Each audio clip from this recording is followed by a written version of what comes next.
Hello বন্ধুরা, আজকে আমি রাই সরষার শাক দিয়ে চিকেন দিয়ে নতুন একটা প্রিপারেশন করব।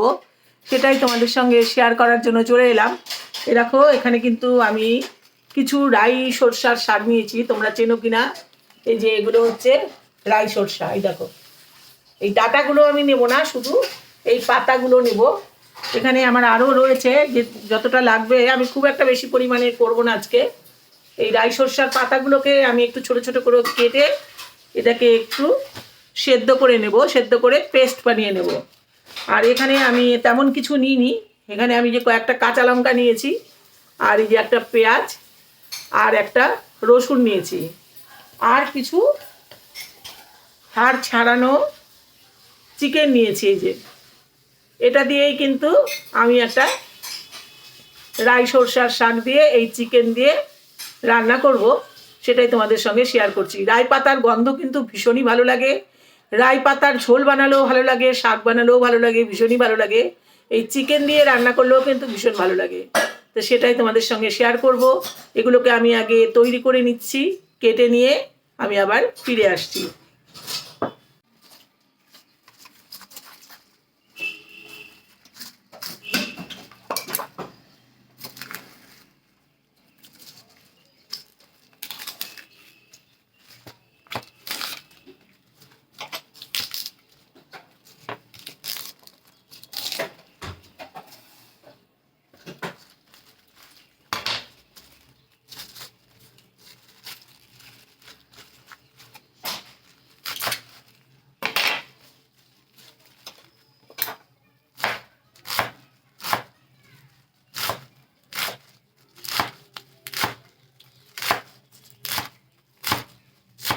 এই রাই শাকের যে ডাঁটাগুলো রেখে দিলাম, এগুলো দিয়েও কিন্তু চচ্চড়ি বানালে কিন্তু ভীষণই ভালো লাগে।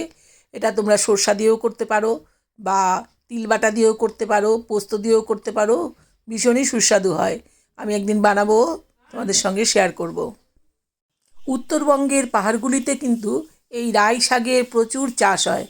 তাই পাহাড়ে গেলেই কিন্তু খাদ্য তালিকায় তোমাদের রাই শাক ভাজা বা রাই শাকের ঝোল, এটা অবশ্যই তোমরা পাবে। আমার তো ভীষণই ভালো লাগে পাহাড়ে ঘুরতে গেলেই আগে এই রাই সরষার শাকের খোঁজ করি। এইভাবে আমি সব শাকগুলো কেটে নেব। এবারে যে রাই পাতাগুলোকে কিন্তু আমি সুন্দর করে ধুয়ে নিয়েছি। এবার এই মিক্সিতে দিয়ে আমি এটা একটু বেটে একটা পেস্ট বানিয়ে নেব। এটা একবারে যদি বাটা না যায়, দুবারে বাটবো। একটু বাটলেই, জল দিয়ে বাটলেই কমে যাবে। আর এই যে কাঁচা লঙ্কা, দুটো কাঁচা লঙ্কা দিচ্ছি আমি। কাঁচা লঙ্কাগুলো ভীষণই ঝাল, আর নাতি খেতে পারবে না বেশি ঝাল দিলে। ঝালটা তোমরা তোমাদের ইচ্ছে অনুযায়ী দিও। আর এর মধ্যে একটু জল দিচ্ছি, জল না দিলে কিন্তু বাটা যাবে না। আর এই যে পেঁয়াজ আর রসুনটা আমি কেটে রেখেছি, এটাও কিন্তু একটু ফ্রাই করে নিয়ে আমি এর মধ্যে দিয়ে বেটে নেব। আমি এবার চলে যাচ্ছি রান্নাতে। যে প্রেশার কুকারে আমি একটু জল বসিয়ে দিয়েছি, আর এর মধ্যে আমি খুব সামান্য পরিমাণে একটু নুন দিয়ে দিচ্ছি। আর এই চিকেনগুলো আমি একটু সেদ্ধ করে নেব। তবে চিকেনটা সেদ্ধ না করলেও কোনো সমস্যা নেই। আমি একবারও কড়াতে দিয়ে করতে পারতাম, তাতে টাইমটা অনেকটা বেশি লাগতো, আর সেদ্ধটাও কম হতো। মানে অনেকটা টাইম লাগতো সেদ্ধ করতে। আর শাকটা তো আমার খুব বেশিক্ষণ লাগার কথা নয়, সেই জন্য আমি এটাকে একটু সেদ্ধ করে নিচ্ছি।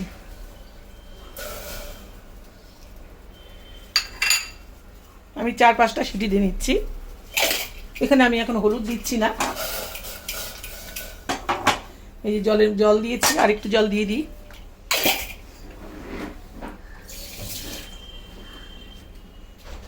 আর একটু জল দিয়ে দিলাম।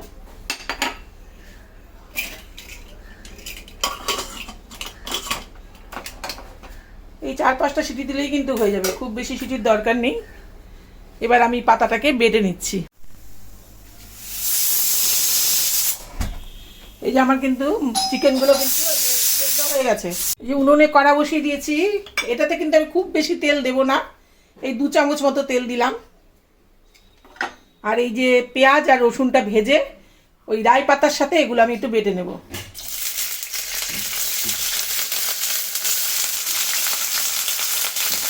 আর একটা কাঁচা লঙ্কা দিচ্ছি তেলের মধ্যে।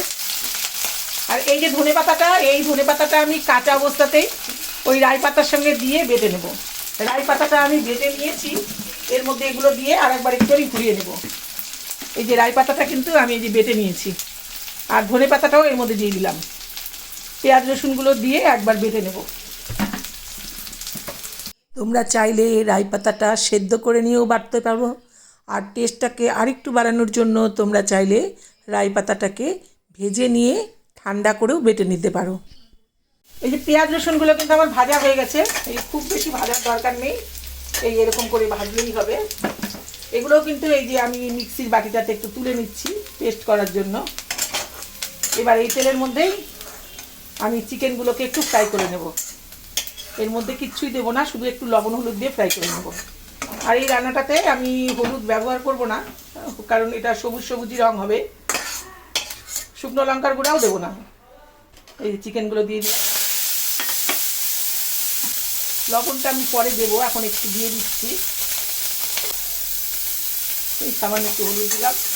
হলুদটা না দিলেও হয়, একদমই তেল নেই, সামান্য একটুখানি তেল দিলাম। গ্যাসটাকে একটু কমিয়ে দিই, একটু ফ্রাই হোক ততক্ষণ।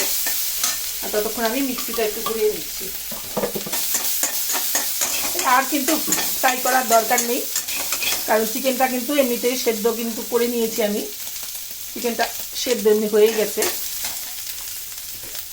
এবার এই যে পেস্টটা, এগুলো আমি ঢেলে দিচ্ছি। চিকেন সেদ্ধ করা যে জলটা একটু আছে, এটা দিয়ে আমি এটা ধুয়ে দিয়ে দিচ্ছি।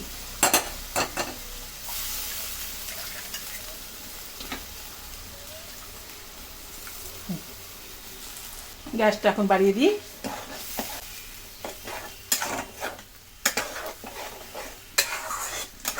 নুনটা কিন্তু এই পর্যায়ে অবশ্যই তোমরা চেক করে নেবে।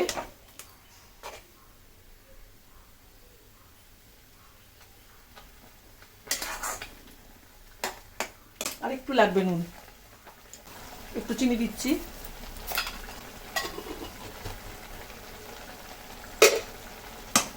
নুন কম হয়েছে আমার, আর একটু নুন লাগবে, একটু নুন দিলাম। আমি কিন্তু হলুদ দিলাম না, তোমরা চাইলে দিতে পারো, কিন্তু প্রয়োজন নেই।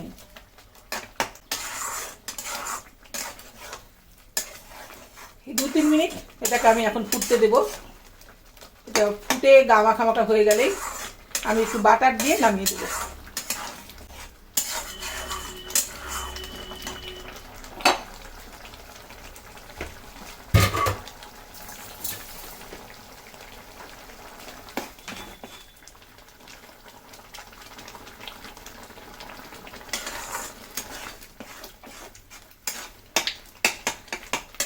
খেতে কিন্তু ভালোই লাগছে।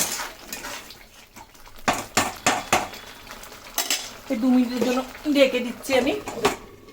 না ঢাকলেও কোনো ব্যাপার নয়, কারণ এটা তো পেস্ট করাই, খুব একটা সেদ্ধ হওয়ার দরকার নেই। 2-3 মিনিট পর আমি আবার ফিরে আসছি। হয়ে গেছে। এই যে আমি কটা কাঁচা লঙ্কা দিচ্ছি। কাঁচা লঙ্কাগুলো চিড়ে দিলেই ভালো হতো, কিন্তু চিড়ে দিলে ঝাল বেশি হয়ে যাবে, নাতি খেতে পারবে না, তাই আমি গোটাই ফেলে দিচ্ছি। এটা একটু ঝাল ঝালই ভালো লাগে। আমি এটাকে ভাত খাবার সময় মেখে নিয়ে খাবো। এটা কিন্তু তোমরা পরোটার সাথেও খেতে পারো। দেখো হয়ে গেছে, ঝোলটা শুকিয়ে গেছে, তার রস নেই। এবার আমি অফ করে দিচ্ছি। আর এর মধ্যে একটু যোগ করব বাটার। এই যে একটু বাটার যোগ করলাম। এবার আমি একটা পাত্রে ঢেলে নিয়ে তোমাদের দেখাচ্ছি। এই যে আমি একটা পাত্রে তুলে নেবো এখন। দেখো এগুলো কিন্তু খুব কিন্তু গাঢ়ও করিনি, আবার খুব পাতলাও কিন্তু নয়, এই গা মাখা মতো।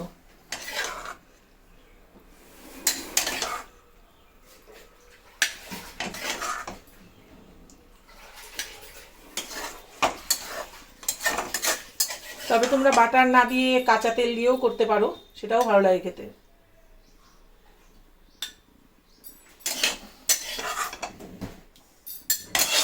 এই দেখো, এইভাবে তোমরাও একবার রাই শাক দিয়ে চিকেন দিয়ে রান্না করে খাও, আশা করি ভালোই লাগবে। আমার রেসিপি যদি তোমাদের ভালো লাগে তাহলে লাইক, কমেন্ট, শেয়ার ও সাবস্ক্রাইব করে সঙ্গে থাকার অনুরোধ রইল। টাটা, আবার দেখা হবে তোমাদের সঙ্গে অন্য কোনো রেসিপি নিয়ে। প্রথম থেকে শেষ পর্যন্ত ভিডিওটি দেখার জন্য অনেক অনেক ধন্যবাদ।